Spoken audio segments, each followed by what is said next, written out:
Bonjour à tous. Merci pour vos petites présentations dans le chat. C'est chouette de voir que vous êtes de différents horizons. On est ravis aussi parce qu'il y a des Fab Labs qu'on connaît bien et puis d'autres qu'on connaît un peu moins bien. Comme vous savez, la Fondation Orange accompagne plus de 300 Fab Labs dans 24 pays. Donc, c'est vrai que c'est toujours un plaisir de vous avoir avec nous. Aujourd'hui, on vous propose un thème un petit peu particulier.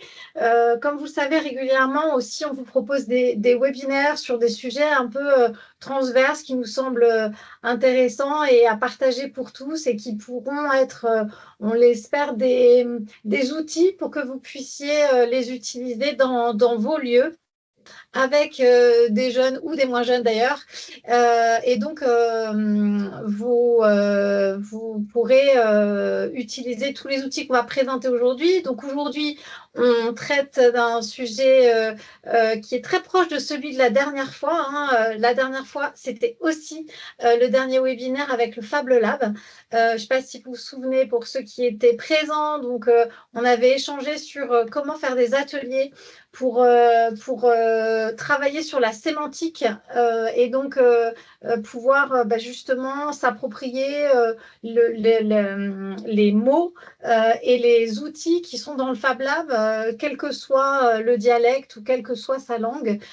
Donc, c'était vraiment des outils pour animer des ateliers autour justement de cette création de sémantique. Et aujourd'hui, on est sur un sujet dans la continuité, toujours avec le Fab Lab, et là, plus autour de l'enjeu de la lecture, de l'expression, de la littérature, bref, de l'écriture également. Et l'idée, c'est que le Fab Lab nous raconte quelques projets qu'ils ont développés justement pour répondre à ces enjeux et qui, j'espère, vous seront d'une grande utilité. Donc, pour justement avoir accès à tous ces beaux outils et à tous ces contenus, il y en a plein d'autres également sur l'insertion du genre, sur plein d'autres choses. N'hésitez pas à aller sur le site de la Fondation sur la bibliothèque pédagogique. Capucine, merci Capucine va vous mettre le petit lien dans le chat.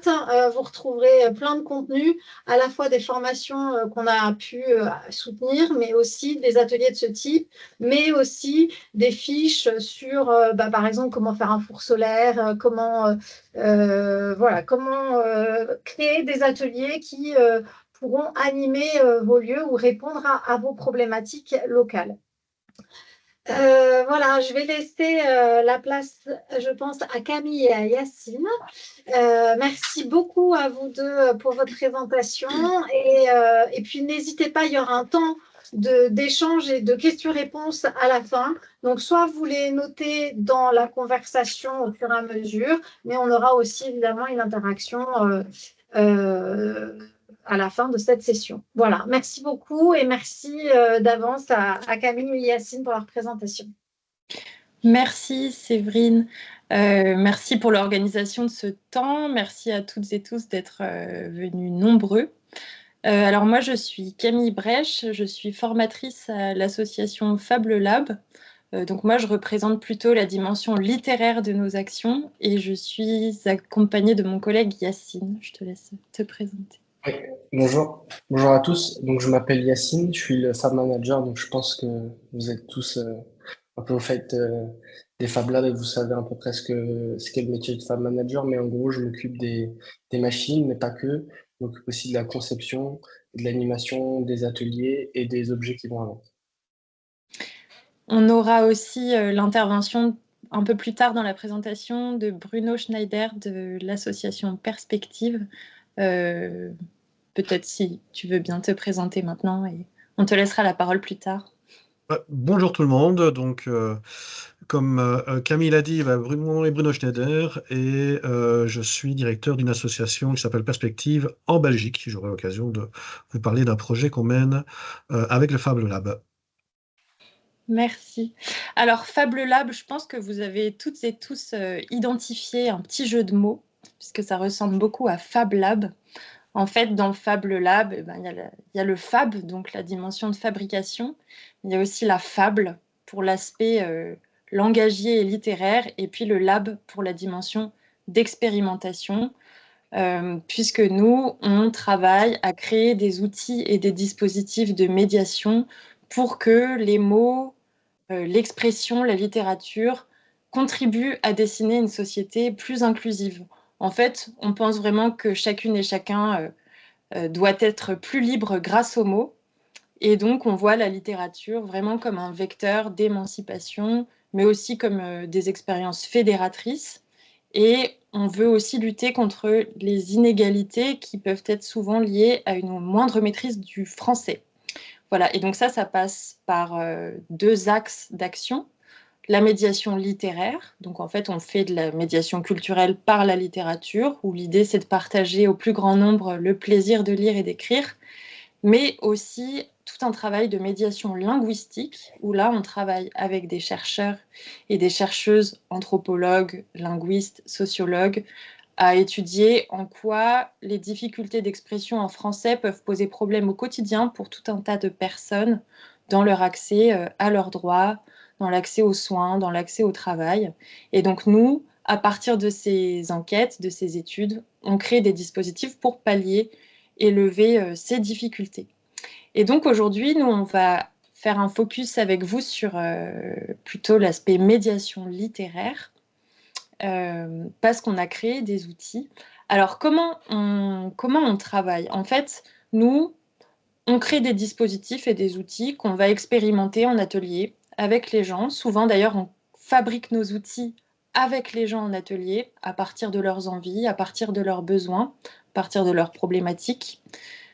On teste, on ajuste, et au bout d'un moment, quand on considère que les outils sont prêts à l'emploi, qu'ils ont fait leurs preuves, on les diffuse. Donc on a plusieurs façons de les diffuser. On les diffuse en licence libre sur notre site internet, mais on forme aussi les formateurs. On travaille avec un grand nombre de structures. Ça peut être des ateliers numériques, ça peut être des cours de français langue étrangère, des cours d'alphabétisation. Voilà, ça peut être des actions dans les villes, dans les médiathèques, beaucoup de choses. Et donc, on a, en partenariat avec la Fondation Orange, documenté un certain nombre de dispositifs qui ont fait leurs preuves et qu'on va vous présenter aujourd'hui. Peut-être, Yacine, tu veux peut-être montrer à quoi ressemble en pratique cette documentation? Oui, bien sûr. Alors, je vais vous partager le site qui est dédié à la documentation. Donc là, dans la présentation, en bas, vous avez l'URL, donc documentation.fable-lab.org. Donc ça, c'est notre site à nous dédié. Mais vous avez accès aussi aux fiches, au format PDF sur la bibliothèque de la Fondation Orange. Donc on vous a mis le lien plus bas. Donc je vais juste vous montrer rapidement notre site.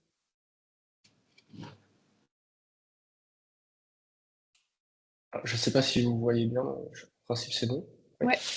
D'accord. Donc, il est structuré de cette manière. Donc, là, il y a les 4 projets qu'on va vous présenter tout à l'heure, les projets phares, moi et Camille. Et en fait, vous pouvez cliquer sur un projet. Donc là, c'est le projet que je vous présentais tout à l'heure, Molubile. Vous avez à chaque fois un encart qui reprend les informations importantes pour animer ces types d'ateliers. Donc, en général, vous avez la durée, le format en termes de groupe. Donc, il y a des ateliers qu'on a identifiés et c'était un peu dur de les faire quand il y avait trop de participants. Du coup, on a donné des jauges en termes de personnes maximales. Et aussi, des fois, il y a un minimum. Vous avez aussi les consommables, le matériel et les machines. On a séparé un peu tout ça parce que le consommable, il faut y penser avant les ateliers pour faire les commandes. Le matériel, en général, c'est du petit outillage ou de la papeterie, donc ça, on l'a. Et les machines, c'est soit on l'a, soit on l'a pas. Donc, en fonction, on sait si on peut animer les ateliers ou pas. Donc ça, c'est l'encart que vous retrouverez à chaque fois. Et vous avez plus bas les ressources de Fab Lab. Donc très souvent, c'est des documents qu'on partage, mais ça peut être aussi des liens, parce qu'on vous partage la méthodologie et les étapes pour faire les ateliers, mais si vous n'avez pas les ressources, des fois, c'est un peu compliqué. Par exemple, tout à l'heure, Camille va vous parler du projet Cache Caché, c'est un parcours littéraire dans la ville, et on vous propose des histoires déjà faites, Donc, ça vous évite d'avoir à en concevoir. Donc, vous avez des histoires qui vous sont fournies. Et si on clique par exemple sur une fiche projet, donc vous avez bien évidemment toutes les étapes pour animer l'atelier. Et plus bas, vous avez la licence qu'on utilise. Donc, Fab Lab, on utilise la licence CC by SA. Donc, c'est une licence Creative Commons qui permet à tout le monde de télécharger, de modifier, de redistribuer les contenus. La seule chose qu'on demande, c'est de citer les auteurs. Donc, des fois, c'est nous, mais des fois, ça peut être aussi les personnes qui ont coproduit les ressources avec nous en atelier. Et donc, voilà. Et plus généralement, à Fab Lab, on essaie d'utiliser le maximum d'outils libres. Voilà. Donc, ça, c'est un petit panorama de comment sont conçues nos fiches. Donc là, vous avez les 4 projets principaux à gauche. Mais sinon, vous avez des fiches plus précisément sur l'animation d'un type d'atelier. Et plus bas, vous avez les fiches fabrication. Donc là, c'est vraiment de la fabrication à proprement parler. Ouais. Et donc, dans les projets, on retrouve un peu tout. Donc, si on clique par exemple sur le projet cache-caché, voilà. On a des étapes de fabrication et d'animation, c'est un peu mélangé. Voilà. Voilà, donc ça, c'est un aperçu de comment fonctionne notre documentation. Je vais vous repartager la présentation. Merci Yacine. Donc aujourd'hui, on va vous parler effectivement de ces quatre projets. Alors ces 4 projets, ils ont en commun ce lien qu'on fait entre la littérature et la fabrication numérique. On va vous parler un petit peu de chacun de ces projets. Et donc en fait, ces fiches, elles sont pensées vraiment pour être clés en main, pour que n'importe qui puisse s'approprier les ateliers et les mettre en place dans sa propre structure. Donc, on va vous parler de Molubile, de cache-caché, des cartes pop-up et du marathon sans mots. On va commencer avec la Molubile et je te repasse la parole, Yacine. Oui. Alors, je vais vous présenter la Molubile. Je ne sais pas si vous me voyez, si vous voyez la petite machine. Donc, c'est une boîte à histoire multilingue. Et donc, on a documenté les ateliers de fabrication de cette boîte à histoire, ainsi que l'animation de ces ateliers et les ateliers littéraires pour la création des histoires. Donc, sur le site, vous retrouvez les documentations des 3 ateliers. Le premier atelier, c'est un atelier de... Ah, excusez-moi, avant de vous expliquer comment fonctionnent les ateliers de fabrication, je peux vous parler un peu de la Molubile. Donc, c'est des ateliers qu'on peut faire en cours de français. J'en ai fait là au mois de décembre avec une association qui s'appelle SSMAD, dans le cadre de cours de FLE. Et on a eu des contenus traduits dans plus d'une dizaine de langues. Ça peut être de l'ouzbek, on a eu plusieurs arabes, de l'anglais, on a eu de l'anglais nigérien, australien, de l'ourdou, voilà, dans tout un tas de langues. Et eux, ça leur permet, on a eu aussi le français, bien évidemment, eux, ça leur permet de travailler le français et aussi de mettre un peu en valeur leur langue et nous aussi de découvrir de nouvelles langues. Donc, c'est un projet qui fonctionne assez bien. Il y a 3 ateliers qui se suivent. Au premier atelier, on écrit l'histoire. Donc ça, pareillement, vous avez dans la doc toutes les étapes, le matériel qu'il faut, la méthodologie, comment on fait. Le deuxième, on enregistre les personnes et il y a une manière d'enregistrer. Donc on explique la méthodologie sur comment faire en sorte d'enregistrer pour que ça donne envie d'écouter l'histoire. Donc tout ça, c'est indiqué de manière claire et pas trop, de manière concise, pour pas que ce soit trop compliqué à mettre en place. Et le troisième atelier, c'est un atelier à proprement parler de fabrication. Donc, vous avez toutes les étapes, tous les documents, le programme, les schémas d'assemblage, de découpe, la manière dont on insère les fichiers sur la carte SD, comment on assemble la boîte. Voilà. Donc, ça, c'est un atelier qui marche assez bien. Et voilà, ça permet de fabriquer cette petite boîte. Et on passe une petite carte, donc on a une carte par histoire, et on la passe devant, et sur cette version, on peut choisir la langue.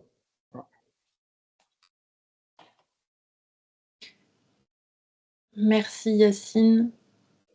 On va passer à cache-caché. Alors cache-caché, c'est un des projets phares de Fab Lab. Ça fait plusieurs années qu'on anime des saisons cache-caché. On a animé vraiment une multitude d'ateliers auprès des publics les plus variés. Alors la structure de cet atelier, elle est assez simple, c'est un jeu de pistes littéraire. On a une petite histoire qui est divisée en 4 chapitres et les 4 chapitres sont cachés dans 4 boîtes qu'on appelle nous les caches qu'on fabrique en atelier. Et ces caches, il faut les retrouver à l'aide d'indices. Alors ça peut être un parcours caché dans une médiathèque, ça peut être aussi dans l'espace public. Et l'idée, c'est de découvrir autrement un lieu à travers cette exploration littéraire et donc de vivre aussi une expérience littéraire un peu différemment, en collectif ou individuellement. Attention, je crois qu'il y a des micros allumés qui peuvent brouiller un tout petit peu la fluidité de l'échange. Voilà, donc ce qui est intéressant avec Cache-Caché, c'est qu'en fait, c'est aussi la structure est très simple, mais c'est très adaptable. En fait, en fonction des lieux, des publics, des sensibilités et des projets littéraires, on peut vraiment s'approprier ce dispositif. Donc, on a édité une documentation pareille, sur toujours la même structure. Là, c'est en 4 étapes, de la fabrication des caches et de la préparation du matériel au choix des emplacements des cachettes et des indices, jusqu'à l'animation d'un atelier. Et enfin, on explique comment laisser à disposition le parcours. Voilà, vous avez aussi le matériel. Donc, on a des histoires toutes faites, prêtes à l'emploi, dans le gabarit cache-caché. On a édité des fiches avec les étapes de fabrication des boîtes. Alors, ces boîtes, elles sont... On a différents types de boîtes. Sur la photo, là, vous avez des boîtes en plastique qui permettent d'être cachées dans l'espace public sans subir des aléas climatiques. Mais on a aussi... ouais, voilà, Celle-ci, je vous montre. ouais. On a aussi prototypé des boîtes en forme de livres, des boîtes en bois, qui au départ étaient destinées à être cachées dans les boîtes à livres. Et alors, quand on les ouvre, certaines font de la musique, ce qui permet de créer aussi une écoute. Et donc, dans chaque boîte, un chapitre de l'histoire. C'est un atelier qui suscite une très grande adhésion des publics. On a vraiment une expérience avec tous les publics. Par exemple, en médiathèque, où on fait cet atelier avec des groupes d'ados et même d'adultes qui se surprennent à vouloir absolument découvrir la suite parce qu'ils se prennent au jeu de chercher les boîtes et de trouver les cachettes. Et alors, en fait, ils se mettent tous à courir dans la médiathèque, même si ce sont des adultes. Parfois, on fait des ateliers aussi avec des groupes qui créent eux-mêmes le parcours, donc qui réfléchissent au choix des cachettes, qui rédigent les indices. Ça, c'est très intéressant parce qu'après, ils sont fiers d'avoir créé le parcours. Voilà, ça crée un sentiment aussi de légitimité chez les jeunes ou les moins jeunes d'ailleurs, qui participent à ces ateliers. Et puis, voilà, ça crée de l'animation de quartier. Et puis, on a aussi beaucoup fait ce parcours en extérieur sur le mode du géocaching, où là, c'est aussi une manière de parcourir la ville autrement. Yacine a une grande expérience d'animation de ces ateliers en extérieur. Voilà, on l'a déjà fait, par exemple, avec un groupe de femmes qui faisaient un parcours sportif en même temps. Il y a l'anecdote du pissenlit. Je ne sais pas si tu veux raconter cette anecdote. J'ai fait cet atelier avec un groupe d'enfants qui étaient dans la maison de quartier de la ville, donc à Épinay-sur-Seine. Et on longeait la Seine. Et l'histoire, c'est une histoire un peu dystopique dans laquelle il n'y a plus de nature en ville. Et à la fin de l'histoire, ils découvrent un pissenlit et ils se disent que le futur n'est pas aussi sombre qu'ils le pensaient. Et il y a une petite fille qui dit, mais c'est quoi un pissenlit? Et il y a un petit garçon qui se lève, il fait 10 mètres à côté de la Seine, et il prend un pissenlit, il dit, c'est ça le pissenlit. Donc ça, c'est le genre de truc qu'on n'aurait pas pu avoir si on était resté enfermé dans une médiathèque et on a pu avoir cet petit moment sympa parce qu'on était dans la ville. C'est vrai, mais en médiathèque, la dernière fois à Épinay-sur-Seine, ils ont juste regardé par la fenêtre et il y avait un beau parterre de pissenlits devant la médiathèque. En intérieur, ça va être aussi une manière d'explorer autrement les collections d'une bibliothèque ou d'un musée, par exemple. Voilà, je pense qu'on a fait le tour. Si vous avez des questions, on pourra y répondre sur Cache-Caché, mais tout est dans la documentation. Peut-être si on passe à l'atelier suivant, la slide suivante, c'est les cartes pop-up poétiques. Alors là, c'est un autre projet, c'est plutôt un projet d'écriture, où là, l'idée, ça va être pour les participants d'écrire un poème, d'écrire en fait une carte adressée à quelqu'un sous forme de poème et sous forme pop-up. Donc, il se divise en deux parties. Il y a un atelier d'écriture et ensuite il y a un atelier de fabrication de cartes pop-up. Alors, c'est un atelier qui peut être très low-tech. Avec des ciseaux, on arrive à faire une carte pop-up, mais on peut aussi se servir d'une découpeuse vinyle. Tout est dans la documentation. Les étapes aussi d'animation de l'atelier d'écriture sont dans la documentation. Je pense que ça peut peut-être faire peur à certains, mais en fait, en procédant par étapes, c'est vraiment possible de faire écrire de la poésie aux gens. Et j'irai même plus loin, puisque moi, c'est un atelier que je fais beaucoup dans des cours d'apprentissage du français. Donc avec des gens qui, a priori, ne sont pas à l'aise avec l'expression en français et encore moins l'expression écrite, et qui, à la fin, écrivent leur propre poème. Et l'atelier se clôt par un moment assez joyeux où on se rend tous ensemble à la poste et où on poste notre carte poétique. Et le fait en fait d'adresser un message personnel permet de s'approprier la poésie. Donc voilà, là on est aussi un peu au cœur de la philosophie Fab Lab, puisque c'est des ateliers créatifs qui mêlent la fabrication et la littérature et qui en fait rendent matériel ce qui par définition ne l'est pas, c'est-à-dire la langue. Voilà, c'est des ateliers très mignons, on a plein d'expériences joyeux où des talents créatifs se découvrent et on est aussi dans l'expression personnelle, dans l'adresse personnelle. Donc plein de jolies choses qui se passent pendant ces ateliers-là. Voilà, je te rends la parole, Yacine, pour le dernier dispositif. Merci Camille. Pour ce projet, en fait, il faut revenir à la genèse de Fab Lab. Ça a commencé par les deux cofondatrices de l'association, Léa et Domitille. Elles donnaient des cours de FLE, français langue étrangère. Elles s'étaient rendues compte qu'il n'y avait pas de support sympa pour apprendre du vocabulaire. Il y avait des imagiers, mais pour les enfants, mais pas pour les adultes. Et du coup, elles ont créé la collection 100 mots. Donc, celui-ci, c'est l'imagier du numérique. Et donc, c'est des imagiers qu'on co-crée en atelier et on demande aux gens de nous illustrer les mots à l'intérieur et de les illustrer et de les traduire. Donc, ça, on a décidé de mettre à disposition la méthodologie. Donc, il y a à peu près, on peut le faire en 4 étapes. Donc, on a un premier atelier de choix des mots. Et là-dessus, on explique, comme ça fait on a fait énormément d'ateliers de choix des mots, donc on a une méthodologie qui permet d'éviter certaines erreurs. Et on propose de le faire soit en petit groupe, soit en grand groupe. Tout ça est expliqué. Et à partir de là, on a une liste de mots, une centaine ou ça peut être moins. Et une fois qu'on a cette liste de mots, on peut faire des ateliers des marathons d'illustration. Et cette fois-ci, on peut illustrer avec les personnes les illustrations. Les publics qu'on a dans les ateliers, ça peut être très différent. On a eu des bénévoles qui donnent des cours de FLE. Ça peut être des professionnels du BTP. Ça peut être aussi une fondation, des lycéens dans le cadre de la semaine des langues. Voilà, ça peut être adapté à plein de profils. Il n'y a pas de profil particulier. Et donc, une fois qu'on a les illustrations, on a aussi un tuto sur comment nettoyer les images. Parce que une fois qu'on a récupéré les scans, pour qu'ils soient jolis, qu'ils donnent envie d'être vus et lus, on a un petit tutoriel qui a été rédigé par une graphiste. Et ça nous explique comment bien nettoyer l'image. Aussi, on explique on donne deux, trois tips. Par exemple, c'est mieux de ne pas utiliser l'écran en papier. C'est mieux de se mettre en binôme. Voilà, vous avez tout ça dans la documentation.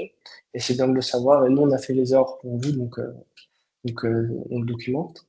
Et la dernière étape, c'est l'organisation de l'atelier, le marathon de traduction. Donc là, on propose aux gens de traduire. Alors, on a commencé par des Excel. Donc les Excel, c'est pas très rigolo. D'ailleurs, ça fait penser au travail, donc voilà. Donc c'est pas très rigolo et pratique. Donc après, on est passé sur un plugin WordPress sur notre site, mais là aussi, c'était pas encore assez user-friendly. Et du coup, on a développé une plateforme qui s'appelle Yota, qui rend possible la traduction collaborative et qui remet à disposition directement les traductions des gens, les illustrations. Voilà. Donc là, vous avez sur notre site Yota, vous avez plus de 18 000 ressources en plein de langues. Il y a de l'albanais, de l'ouzbek, du kurde, de l'arabe, voilà, tout un tas de langues. Et ça, c'est des gens directement qui ont traduit et qui ont mis à disposition leurs ressources sur Yota. Voilà. Vous avez aussi pas mal d'illustrations. Et ces illustrations elles peuvent être utilisées par exemple par des professeurs de FLE ou par des Fab Labs dans le cadre de projets s'ils ont besoin d'illustrations. On a quand même presque 2000 images, près de 2000 illustrations, donc il y a de quoi faire du contenu. Je peux vous montrer un exemple par exemple sur vélo. Voilà, donc là vous avez toutes les ressources qui ont été créées en différentes langues. Et donc, on offre la possibilité aux gens de faire aussi des campagnes. Donc, on propose aux gens de traduire des termes qu'on a sélectionnés. On a notamment fait un atelier avec IDEMI Africa et le réseau des Fab Labs francophones de l'Afrique de l'Ouest. Ce dont vous avez parlé, Séverine, avec le soutien de la Fondation Orange. Et du coup, on a pu traduire du vocabulaire du numérique et de la fabrication numérique avec 5 Fab Labs de l'Afrique de l'Ouest en même temps, en direct. Et du coup, c'était super parce qu'on a pu tester cet outil et on a eu des bons retours. On a eu notamment le retour d'un farm manager à Dakar qui nous disait, bah, on peut essayer d'expliquer, c'est un peu compliqué d'expliquer comment fonctionne une découpeuse laser si on n'a pas de mots pour expliquer la découpeuse laser. On part du principe que tout le monde maîtrise le français, mais c'est pas le cas. Et il y a des recensements ou des statistiques sur l'utilisation du français, mais elles sont pas fiables ou pas à jour. Et du coup, on se retrouve avec beaucoup de gens qui sont sans ressources dans leur langue pour pouvoir utiliser les machines. Voilà. Donc ça, c'est la dernière étape, le marathon de traduction. Et donc oui, je vous ai montré les imagiers, donc on en a plus d'une quinzaine. On a des imagiers, celui-ci il est en français ukrainien. Celui-ci, il est en amharique, la langue nationale en Éthiopie. Voilà. On a le code de la route en français et anglais. Ce qu'on nous demande souvent pour repasser ou passer un permis de conduire. Voilà. Merci Yacine. Et peut-être juste un petit rebond dans le prolongement de ce travail sur le vocabulaire du numérique et de la fabrication numérique. Il y a aussi la possibilité de s'approprier les outils dont on vous a parlé tout à l'heure, comme par exemple la Molubile, la petite boîte à histoire, qui peut aussi devenir une boîte à mots traduite du numérique. Voilà, par exemple. C'est un prolongement possible. Après, les fiches qu'on vous partage, elles permettent de reproduire les ateliers, mais rien ne vous empêche de les modifier, de les adapter, d'enlever certaines étapes ou d'en faire d'autres. Euh, bon, par exemple, celle-ci, il y a 3 étapes, mais si par exemple on n'a pas les machines, on pourrait faire que la partie littéraire, c'est tout à fait possible. Voilà. Donc, on vous incite même à adapter les ateliers et éventuellement à nous envoyer vos correctifs ou vos versions alternatives. Peut-être quelque chose qu'on peut préciser aussi encore.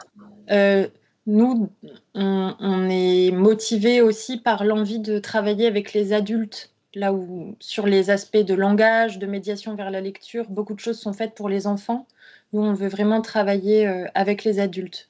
Donc, on travaille avec les petits et les grands de fait. On travaille avec des publics familiaux, ce qui permet en fait aussi de travailler avec les adultes. Mais ces ateliers, ils sont conçus pour être adapté à tous ces publics, et notamment les publics adultes. La médiation numérique, la médiation par la fabrication, c'est des choses qui sont vraiment des liens vers le public adulte. Voilà, donc peut-être... Ouais, vas-y, je t'en Pour prie. rebondir, moi je prends souvent l'exemple des imagiers. Donc il existe des imagiers pour les enfants, mais euh, les enfants, on leur apprend pas ce que c'est qu'une préfecture ou un contrat de travail à durée indéterminée. Voilà. Et dans cet imagier, on a ces termes-là. Voilà, sous une forme peut-être un peu plus agréable qu'une liste de vocabulaire en noir et blanc. Exactement. Merci Yacine. Peut-être avant d'arriver à... On va reprendre, hein, j'ai vu qu'il y avait des questions dans le chat. Peut-être juste pour conclure sur cette brève présentation des projets. Donc, tout est détaillé dans les fiches. Comme disait Yacine, c'est des fiches clés en main, mais qui sont vraiment adaptables, donc, que vous pouvez vraiment vous approprier. Nous, on a créé cette documentation parce qu'on est convaincu que ces ateliers, ils sont intéressants pour vraiment de nombreux publics et puis qu'ils sont aussi appropriables dans des cadres très variés. Et en fait, ce qu'on veut montrer aussi, c'est que mêler le littéraire, la traduction, la dimension poétique avec le numérique, ça permet d'intéresser aussi des publics nouveaux à un sujet ou à un autre, selon qu'on arrive plutôt par le numérique ou plutôt par le littéraire. Et d'ailleurs, parmi vous, il y a beaucoup de Fab Labs, mais je vois qu'il y a aussi des animatrices d'ateliers d'écriture. Donc voilà, les ponts sont nombreux. Et donc nous, notre envie, c'est que vous vous appropriez ces ressources et on est vraiment, vraiment intéressé d'avoir vos retours sur est-ce qu'il y a des choses peut-être qui vous semblent manquer, est-ce que c'est suffisant, est-ce que vous pensez aussi à d'autres choses. Enfin voilà, on est vraiment très preneurs et preneuses de ces échanges avec vous. Et d'ailleurs, je vais passer la main à Bruno. On a un projet en préparation dans ce sens. Bruno, si tu veux présenter. Donc, en quelques mots d'abord pour détailler davantage qui je suis et l'association que je représente. Donc, Perspective, c'est une association relativement âgée maintenant. On a fêté nos 40 ans l'année dernière. Nous sommes situés dans l'agglomération de Liège, donc au fond à droite de la Belgique francophone. C'est une zone minière, ex-sidérurgique et donc pas très riche actuellement, mais avec évidemment beaucoup de potentiel, comme on dit dans ces cas-là. Nous avons, depuis pas mal d'années, l'ambition de réaliser toute une série de formations pour les personnes qui en ont finalement le plus besoin, c'est-à-dire des adultes sans emploi, peu scolarisés, sans travail depuis pas mal de temps, etc. Avec l'objectif de faire des formations plutôt sur base de leur motivation, de leur passion, plutôt que des choses peut-être qu'on va voir relativement un peu partout dans la restauration, dans le BTP, etc. Et donc, on a des formations orientées davantage vers l'audiovisuel, vers l'informatique depuis pas mal de temps. Et puis, toujours à l'écoute des besoins dans la population, on s'est rendu compte qu'une partie du public très motivé, on devait malheureusement les refuser dans le sens où le niveau en français était un peu limite pour atteindre la formation dans le sens de la compréhension des consignes, etc. Donc, en voyant ce qui manquait autour de nous, on s'est lancé dans les formations en français et langue étrangère, et c'est ainsi que finalement, on a un peu cette double casquette depuis maintenant 2017, entre des formations plutôt orientées vers les multimédias et des formations vers le français langue étrangère. Ici, on a l'occasion de se lancer dans un partenariat avec Fab Lab. Pour l'instant, le nom officiel pour l'agence Erasmus s'appelle Labs and Lang. On verra s'il gardera ce nom-là plus tard dans la vie de tous les jours. Mais il faut bien déposer un nom pour un dossier de candidature. C'est vraiment l'idée de conjuguer nos points forts. C'est-à-dire partir, comme vous voyez, l'incroyable production d'outils de Fab Lab, la créativité qu'il peut y avoir. Et nous avons aussi la possibilité de pouvoir les expérimenter, les tester et les faire aussi créer par le public.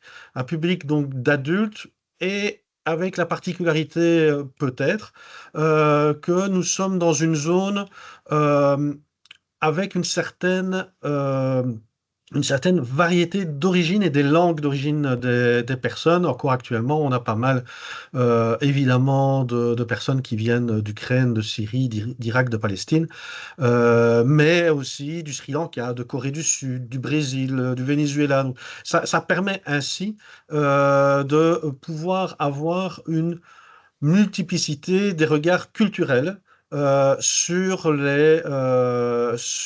finalement, de leur point de vue, quels seraient des outils pédagogiques qui pourraient les convenir. Demandons leur avis, essayons de créer avec eux. Et c'est vraiment finalement la philosophie première des Fab Labs, mais ici adaptée, appliquée à un public auquel on demande peut-être moins souvent de s'orienter vers ce type d'animation. Et donc, l'objectif de notre projet qui va s'étaler sur 2025-2026, c'est de pouvoir co-construire des choses avec le public, de pouvoir créer des outils et finalement commencer à concevoir une méthode pédagogique et pouvoir ainsi la proposer dans ce type de webinaire et tout autour de nous.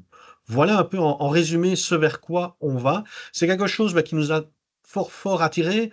Nous participons déjà en Belgique des projets européens depuis une quinzaine d'années. Encore dernièrement, nous avons créé avec des partenaires à la fois en côté francophone en France et au Luxembourg, à la fois côté germanophone en Allemagne et en Autriche, un site qui permet de travailler sur l'illettrisme et où il y avait une partie sur le plaisir de lire, et je revoyais ça tout à l'heure. Il y avait une partie sur le plaisir de lire. On a essayé de créer quelque chose qui ressemblait à l'histoire dont vous êtes le héros, s'inspirer un petit peu de cela, de faire en quelques étapes courtes des choses qui permettent de donner envie de lire à des personnes qui, pour certaines d'entre elles, sont en situation d'illettrisme. Donc voilà un petit peu nos motivations et un petit teaser quelque part de ce qu'on va pouvoir vous proposer à l'avenir à travers ce projet qui s'appelle pour l'instant Labs and Lang. Merci beaucoup Bruno. Et tu parles de plaisir de lire. C'est vrai que on n'a peut-être pas assez insisté là-dessus dans ce webinaire, mais nous on revendique aussi, voilà, on se positionne en faveur du plaisir de lire et d'écrire, y compris et d'ailleurs prioritairement pour les gens pour qui la pratique de la lecture et de l'écriture c'est plutôt associé à quelque chose de laborieux, de peut-être scolaire, de très sérieux. Voilà. On dit que le plaisir de lire et d'écrire, c'est pour tout le monde et les choses passent aussi par ce plaisir-là. Voilà, peut-être pour conclure, Yacine, si tu veux revenir à la présentation. Donc nous, on travaille avec Bruno, on travaille aussi Fab Lab sur des prolongements de ces ressources. Par exemple, tu parlais d'histoire dont nous sommes le héros, et j'ai vu d'ailleurs que parmi vous, il y a un éditeur de jeux d'enquête. Nous, c'est peut-être quelque chose qu'on imaginerait aussi pour Cache-Caché, d'imaginer des parcours cache-caché dont vous êtes le héros. Voilà, on travaille aussi à développer des ateliers d'écriture en rapport avec Cache-Caché. On a aussi sur le feu en ce moment des projets avec l'impression thermique. Voilà, il y a plein de choses aussi en cours, donc on sera ravis d'en discuter et puis peut-être un jour de vous présenter ces nouvelles ressources. Voilà, je pense qu'on a fait à peu près le tour. Yacine, tu veux ajouter quelque chose? Non, j'ai vu qu'il y avait. Je remercie Valérie, Ben, Laurent, Mélanie et Stéphanie pour leur message. Et il y avait une question de Stéphanie, je ne sais pas si tu l'as vu ou pas. Vous posait la question des ateliers cartes pop-up réalisés avec quel public pour vous, adultes, jeunes ou intergénérationnels? Alors, tout ça. C'est un atelier qu'on a mené dans des micro-folies en Seine-Saint-Denis avec un public enfant et adolescent, mais aussi en médiathèque. Et moi, beaucoup avec des publics adultes en apprentissage du français. Donc, c'est un atelier qui s'adapte à tous ces publics. Vous verrez dans la documentation, on propose une trame pour la partie atelier d'écriture, mais qui est vraiment modulable et adaptable. On peut aussi faire des cycles plus ou moins longs, selon qu'on veut aller plus loin dans l'écriture ou pas. Voilà, c'est vraiment pour tous les publics. Ça peut être des publics familiaux, ça peut être aussi l'occasion pour des parents et leurs enfants de passer un moment ensemble autour de cette activité créative. Courgette. Quelqu'un qui essaye Iota. C'est très bien. Alors, on a d'autres questions. Il y a Aïcha qui pose la question, merci pour votre présentation. Comment on adapte cache-caché à des publics qui maîtrisent peu le français? Beaucoup de questions autour du public. Alors, cache-caché, c'est pareil, on peut tout à fait adapter le dispositif. Moi, c'est un atelier que j'ai fait, par exemple, en crèche, avec des tout petits. Alors, évidemment, ce qu'on cache dans les boîtes, ça va être des marionnettes, ça va être les personnages d'une comptine, ce qui permet de boîte en boîte de reconstituer la comptine, de la prendre, de la chanter plusieurs fois. Les parents l'apprennent ainsi en même temps que les enfants, et à la fin du parcours, on leur remet le livre de la comptine, et puis ils peuvent le refaire chez eux. Cache-caché, on l'a fait aussi souvent avec des ateliers de français langue étrangère. Alors effectivement, c'est un défi et on a un a priori, on a l'impression que les gens ne vont pas arriver à lire. Mais le fait de lire collectivement, de lire à voix haute, d'avoir du temps entre les chapitres, le temps de trouver la boîte d'après pour intégrer l'histoire, intégrer ce qu'on a lu, finalement, cette dimension dynamique et collective, elle permet de comprendre l'histoire. Et puis, on joue aussi avec les niveaux de lecture. Parfois, c'est pas grave de pas tout comprendre. L'important, c'est de comprendre quelques aspects. Peut-être certains retiendront le pissenlit. Bon, le pissenlit, c'est qu'une petite partie de cette histoire, mais en fait, ça parle de plein de choses. Le pissenlit, la présence du végétal en ville, enfin voilà. Ça peut être aussi l'occasion d'ouvrir des discussions. Donc, c'est pas figé, quoi. Voilà. Ok. On a R, mon voisin, qui le message, c'est bonjour, nous sommes en train de travailler sur un projet reliant cartographie open source et valorisation du patrimoine. Aussi, votre expérience est fort intéressante. Seriez-vous intéressé par une collaboration? Oui. Alors là-dessus, je pourrais dire, on a fait des ateliers cache-caché au musée de Saint-Denis, le musée Paul Éluard, et on a caché à l'intérieur du musée le parcours cache-caché. J'ai oublié c'était quelle histoire, mais on l'a fait. Et on a aussi travaillé avec le château de Chavagnac-Lafayette à, à Chavagnac-Lafayette. Et du coup, on a caché ça au château. Je sais pas si tu as participé à ces ateliers, Camille, je ne sais pas. Ouais, en fait, donc Chavagnac-Lafayette, c'est un château en Haute-Loire, en région Aura, où on a une antenne à Fable Lab. J'ai oublié de le préciser au début, mais nous, on est né en Île-de-France, on est implanté aussi en Auvergne-Rhône-Alpes. Et c'est un château qui a un parc remarquable. Et donc, sur toute l'année, on a... Il y a un micro qui est ouvert. Je pense que c'est peut-être Jeanne Wallace. Peut-être vous. Merci.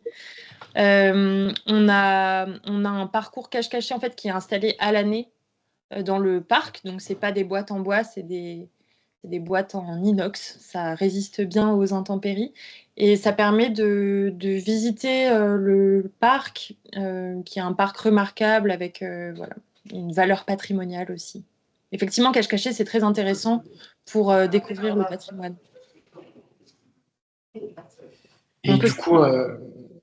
Et du coup, on a laissé notre mail. Donc bonjour @fable-lab.org si vous voulez nous écrire. Et oui, on est intéressé par tout type de collaboration.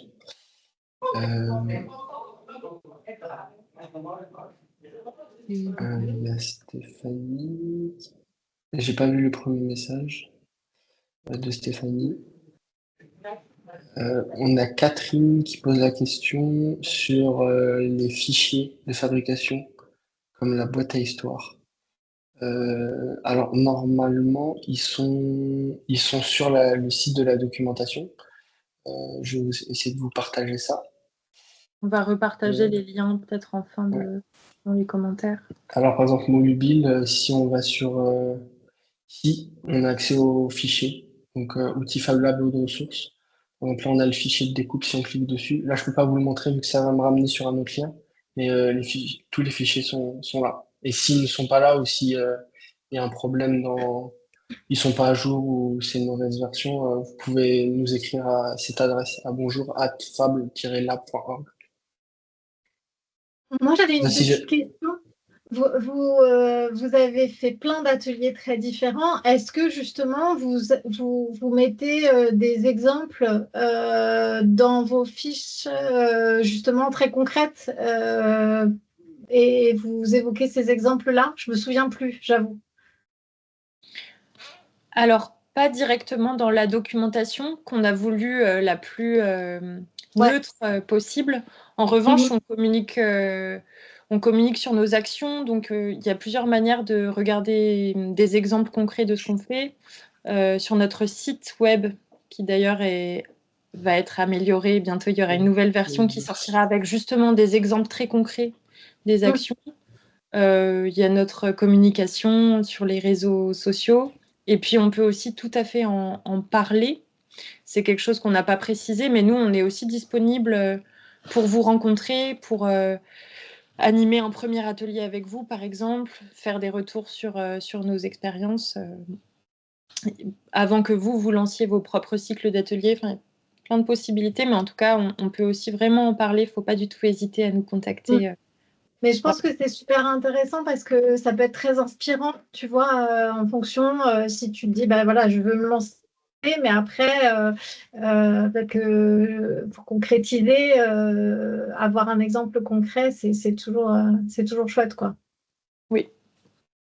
Et j'avais une autre question, et je relaisse la place à la salle après. Dans le cas où justement, parce qu'il y a beaucoup d'ateliers évidemment avec des allophones, quand il y a plusieurs langues différentes, enfin quand un atelier a plusieurs personnes avec des langages différents, est-ce que il y en a un qui est plus adapté que les autres comme outil pédagogique? Ça dépend ce qu'on veut faire, ça dépend un peu des objectifs. On vise pas les mêmes choses si on travaille sur un vocabulaire précis avec la molubile, par exemple, ou avec le marathon sans mots. Ça peut être vraiment, comme Yacine disait, travailler sur le vocabulaire du numérique, avec des langues peu représentées sur Internet, par exemple. Pop-up, les cartes pop-up, ça va être sur l'apprentissage du français, c'est intéressant. Le média écrit. Cache-caché, ça va être plutôt pour vivre une expérience littéraire en créant le plaisir, en créant l'adhésion par le jeu. Donc en fait, je pense que tous ces ateliers, ils sont pertinents à certains niveaux. Ça dépend un peu de ce qu'on a envie d'apporter et des sensibilités aussi de l'animateur et des structures. Voilà. Mais c'est plus les ateliers marathon sans mots et molubile qui sont vraiment, on peut travailler avec plein de personnes qui parlent différentes langues. De contraire, plus il y a de langues et plus c'est intéressant. Et très souvent, on trouve des mots, à ce qu'on appelle des fois des mots voyageurs, des mots qui sont en amharique, il y a des mots en berbère et on ne sait pas pourquoi. Ok, super, super. Bon, sinon, là, je crois que vous avez une belle proposition de partenariat. Peut-être Catherine, tu peux prendre la parole et exposer ta proposition. Moi, cette Catherine-là du Alors, Baclab Numix. la Catherine du Fab Lab Numix qui propose de participer à la plateforme Fabrique Edu. Oui, c'est moi, donc c'est bien moi. Bonjour, merci pour votre présentation. Je suis désolée, j'étais au Fab Lab, je ne pouvais pas venir avant. Donc j'ai dû rater un petit bout, mais si elle est enregistrée, du coup, je pense que je pourrais récupérer ce que j'ai raté. Tout à fait. Oui. Et j'ai vu, je ne sais pas s'il est encore là, qu'il y a notre ami Alexandre Benassar qui est là aussi. Je ne sais pas s'il est intervenu déjà ou pas. Donc, en fait, on est plusieurs à Tire-le Edu à pousser l'animation de la plateforme Je fabrique mon matériel pédagogique qui s'appelle Fabrique Edu. Et l'idée, c'est d'essayer de rassembler un peu comme culte plein de documentation qui concernent des matériels pédagogiques qu'on peut faire en Fab Lab à destination à la fois de l'éducation populaire et des enseignants et des parents aussi, enfin des gens qui sont de la communauté éducative au sens large. Et du coup, votre travail il est tellement incroyable. En fait, moi, j'arrivais pas à trouver. J'avais été sur le wiki et sur le wiki, je voyais pas les fichiers de fabrication. Donc, sur le site, j'ai pas trouvé le lien que vous nous avez partagé. Peut-être que c'est un truc à rediriger à un moment donné, parce que ça aurait été chouette. Mais voilà, du coup, c'est bien. Et je me dis que pour augmenter pour être plus connu et augmenter la capacité de gens à rebondir, ça pourrait être un truc qui pourrait vous faire connaître, et puis aussi d'amener d'autres gens ou d'enseignants ou Fab Lab à participer et à contribuer aussi sur une documentation contributive, quoi. Voilà, sur des remixes, des choses qu'on pourrait faire, voilà, Donc, je sais pas si c'était juste, nous, on essaie de trouver comme ça des communautés qui sont déjà versées dans ce genre de choses, qui sont déjà sensibilisées à la documentation et les faire connaître, aider à leur donner de la force, quoi. C'est non-profit, hein, bien sûr, c'est un commun. Oui, bien sûr, avec grand plaisir. Et de toute façon, nous, on est dans cette démarche des communs numériques. Et je sais pas si vous avez entendu cette partie, mais toutes nos ressources sont en Creative Commons, donc c'est libre de droit, donc ça, vous pouvez tout à fait les mettre sur votre plateforme. Après, pour répondre précisément sur la question du wiki, je pense que vous êtes tombé sur un vieux wiki qui est pas à jour. Et pourquoi vous n'avez pas trouvé le site documentation, c'est qu'on vient de le mettre en ligne. Et Bah, c'est voilà. juste pour ça, voilà. Donc, Mais du coup, moi, c'était le wiki qui était sur votre site à vous, le site de Fab Lab, c'était le wiki qui était marqué en documentation. ouais. C'est peut-être une histoire de redirection, mais c'était il y a quelques jours, donc voilà, peut-être que je Ouais, on est en train de changer, on n'utilise plus le wiki, on passe sur ce nouveau site pour la documentation, donc documentation.fable-lab.org. Et le site aussi, on va le changer, du coup, on mettra tout bien à jour. Mais Super. avec grand plaisir. C'est juste, en fait, ce qui est bien, c'est qu'avec, on a tenu compte du fait que des gens font déjà souvent des bonnes documentations. Et du coup, en fait, on peut embedder votre documentation et la renvoyer aussi à retourner sur votre site. Mais ça permet juste de la rajouter avec des mots-clés, des choses comme ça, une image, de la rajouter dans les projets qui sont référencés, quoi. Voilà, ça aide pour les profs. Surtout, ce qui est intéressant, c'est que moi, ce que je trouve intéressant, c'est que vous vous adressez à un public qui viennent souvent en Fab Lab en disant bon, non, mais moi, je suis pas prof de techno, j'ai rien à faire dans un Fab Lab. Et du coup, quand on peut leur proposer ça, c'est vachement bien. Et puis aussi, moi, je m'occupe aussi un peu des médiathèques dans Aglo et on essaye de pousser aussi à créer des espaces du faire dans les médiathèques. Et donc, ça, c'est vraiment c'est des projets qui vont leur plaire, quoi. Donc, je suis à fond pour aider à faire connaître vos projets. En tout cas, merci et bravo. Merci beaucoup. On veut faire communauté autour de ces ressources, donc on est très heureux de ce type de perspective. Et du coup, on peut avoir vous pouvez laisser votre contact sur l'onglet conversation pour nous et les autres personnes qui voudraient participer à votre plateforme. Oui, alors qu'en fait, je vous ai mis le lien de la plateforme et en fait, dans la page d'accueil du lien, il y a un carré qui donne notre contact, comme ça. Ok, parfait. Ok.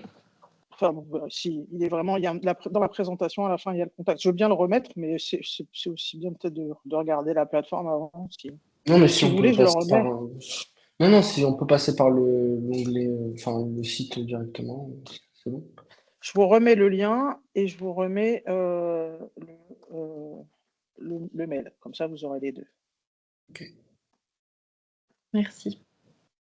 Et on a un message de Mo Voisin encore qui nous demande si on se déplace dans le sud-ouest. On a fait un ou deux ateliers, mais je crois que c'était Bordeaux. Alors je sais pas si c'est considéré comme le sud-ouest. Pour moi, c'est au sud et un peu à l'ouest, de Paris. Mais on est ouvert, on peut se déplacer. C'est juste que il faut voir les différentes modalités. Mais en principe, on travaille surtout en région parisienne et en Loire, du coup, en Auvergne. Mais tout est possible. Donc, je vous invite vraiment à nous écrire pour projet de collaboration. Ok. Est-ce qu'il y a d'autres questions, d'autres réactions? Peut-être, je ne sais pas, on a encore quelques minutes. Nous, on serait curieux de savoir s'il y a un projet parmi les 4 là qui vous parle plus de la position d'où vous êtes. Peut-être un projet que vous verriez bien mettre en œuvre ou pas.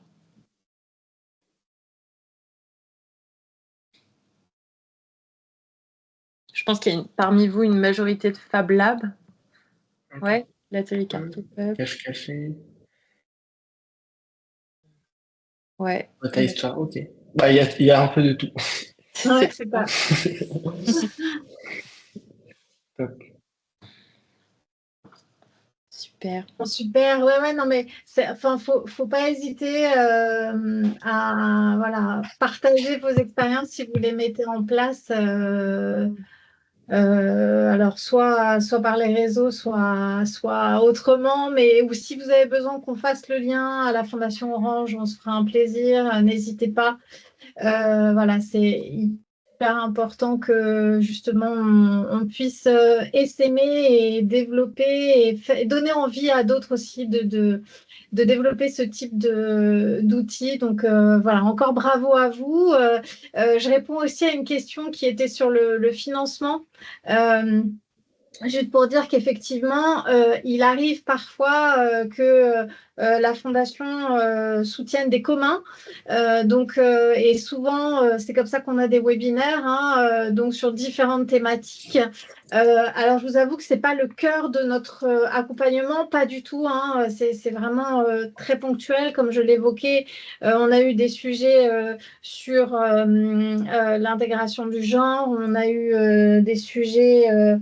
on va avoir un sujet, par exemple, un prochain webinaire bientôt sur la mobilité. Enfin, bref, voilà. Donc, il y a quelques sujets comme ça qu'on soutient, mais ce n'est vraiment pas le cœur de notre activité. Vous le savez, on a un appel à projet qui s'appelle Apprendre autrement, pour le coup, et qui a vocation à accompagner les Fab Labs, Espaces du Fer et les structures à pédagogie active pour réaliser un projet collectif qui répond à un besoin de territoire.